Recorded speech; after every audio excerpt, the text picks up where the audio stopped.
mohli bychom se zeptat, jak se vám líbí výstava? No je to zázrak. No, dobrá. Krásný. Zázrak. A co vy a karnevaly? No tak já jsem sice na rozdíl od mýho kamaráda velkého životního Ricarda v Brazílii v životě nebyla, ale mám k ní velice vřelý vztah kvůli muzice, tak jsme se vlastně seznámili s Ricardem, protože i muziku, kterou já dělám ve volném čase, tak je hodně inspirovaná a jeden čas byla ještě víc inspirovaná Latinskou Amerikou, takže to je moje krev, tohle.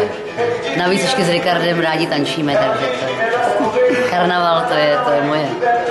Já znám Ricarda Hojnefa déle než svého manžela a tak dlouho spolu přátelíme, takže já vlastně s Ricardem žiji podstatně déle než se svým manželem. Ale Radek taky žije dlouho už s Ricardem, můj manžel.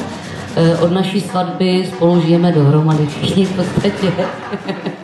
A je nám spolu moc hezky.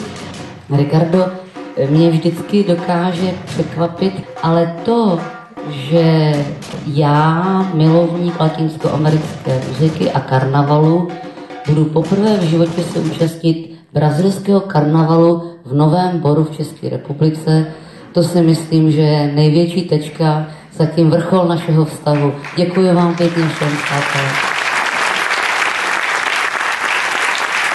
Děkujeme.